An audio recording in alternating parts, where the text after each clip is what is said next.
ভাইজান রাতে থানা উদ্বোধনের আগেই একেবারে আইএসএফ কর্মীর বাড়ি থেকে বোমা উদ্ধার হয়েছে বলে অভিযোগ। কি বলবেন? তাও রান্না করে যেখানে খাবার রাখা হয় সেই ঘরে বোমা উদ্ধার হচ্ছে, ষড়যন্ত্র কি?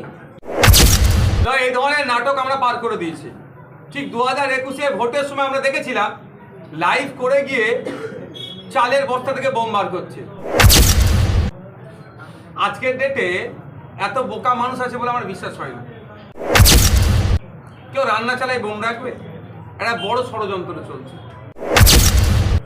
আমরা প্রশাসনের কাছে অনুরোধ করব, নিরপেক্ষ তদন্ত করুক, ওখানে রাখলো কে সেটা আগেও। প্রশাসন এসে উদ্ধার করেছে ওখান থেকে, এটা সঠিক কথা, কিন্তু ওখানে রাখলোটা কে, এটা তদন্ত হওয়া দরকার। এক নম্বর। দ্বিতীয়, আমরা ভুলে যাচ্ছি না চালতাবেরিয়া অঞ্চলে মাদ্রাসা নির্বাচনের সময় তৃণমূল যখন পরাস্ত হওয়ার ভয় পেয়েছিল, ইলেকশনটাকে না করার জন্য যখন পিছিয়ে যাচ্ছিল, সেই সময় আমাদের এক কর্মীর রান্নাঘরে উনুনের মধ্যে বোম রেখে দিয়েছিল।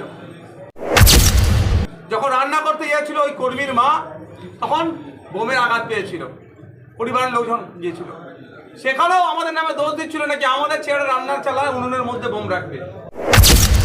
এটা করে হতে পারে? সম্পূর্ণরূপে আইএসএফ কে কালিমালিপ্ত করার চেষ্টা হচ্ছে।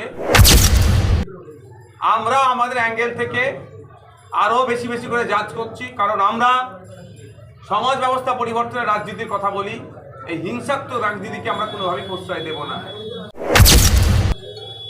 কারা ওখানে এসেছে ওই সময় তৃণমূলের কারা যাতায়াত করেছে, কেউ দেখতে পেয়েছে বা বাড়ির মহিলাদের চোখে পড়েছে নাকি, সেটাও আমরা তদন্ত করছি।